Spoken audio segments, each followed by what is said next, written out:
Hi friends, welcome to my YouTube channel. അപ്പം നമ്മൾ green peas കറി പുട്ടും ഉണ്ടാക്കാനുള്ള പരിപാടിയിലാണ്. അപ്പോൾ വീഡിയോ ആദ്യമായിട്ട് കാണുന്നവർ ഒന്ന് സബ്സ്ക്രൈബ് ചെയ്ത് ഷെയർ ചെയ്ത് ബെല്ലൈക്കൺ അമർത്തി ഒന്ന് സപ്പോർട്ട് ചെയ്യണേ. ഗ്രീൻ പീസ് നമ്മൾ വെള്ളത്തിലിട്ട് വെച്ചിരുന്നു 4-5 മണിക്കൂർ. അത് കഴുകിയെടുത്തിട്ടുണ്ട്. അതിലേക്ക് വെളുത്തുള്ളി, പച്ചമുളക്, വേറെ ഒന്നും ഇടില്ല കേട്ടോ. എരിവതിനോ മറ്റോ വേറെ മുളക് പൊടി ഒന്നും ഇടില്ല. വെളുത്തുള്ളി, പച്ചമുളക് മാത്രമാണ് ഇതിലേക്ക് യൂസ് ചെയ്യുന്നത്. എന്നിട്ട് കുക്കറിലിട്ടിട്ട് ഉപ്പ് ഇട്ടതിന് ശേഷം നമ്മൾ അടച്ചു വെച്ചിട്ട് 2-3 വിസിലടിച്ചിട്ട് എടുക്കുക. എന്നാൽ അപ്പോഴത്തേക്ക് ഒരു അരമുറി തേങ്ങ നമ്മൾ റെഡിയാക്കിയിട്ടുണ്ട്.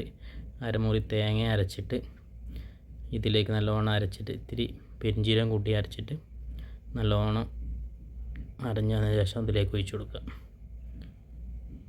തേങ്ങ അരച്ചതിന് ശേഷം ചെറിയൊരു തിളച്ചാൽ മതി, കൂടുതലൊന്നും തിളക്കേണ്ട ആവശ്യമില്ല. അപ്പോൾ തന്നെ സെറ്റാവുന്നതാണ് കറി. പിന്നെ നമ്മൾ പുട്ടാണ് ഉണ്ടാക്കാൻ പോകുന്നത്. പുട്ടിൻ്റെ മാവ് റെഡിയാക്കി വെച്ചിട്ടുണ്ട്. പുട്ടിലേക്ക് ഇട്ടിട്ട് നമ്മൾ തേങ്ങ ഉപയോഗിച്ചിട്ടാണ്, ചില സമയത്ത് ക്യാരറ്റ് ഉപയോഗിക്കുന്നുണ്ട്. നമ്മൾ തേങ്ങയാണ് ഉപയോഗിച്ച് തേങ്ങ വെച്ചിട്ട് പുട്ടുണ്ടാക്കി ഗ്രീൻ പീസും പുട്ടും. അപ്പോൾ ഇന്ന് രാത്രിയത്തെ ഫുഡ് ഇതാണ്. ഇത് വർക്ക് കഴിഞ്ഞതിന് ശേഷം ഉണ്ടാക്കിയതാണ്. നല്ല ചൂടാണ് ഇപ്പോൾ സൗദിയിൽ, ദമാമിലൊക്കെ.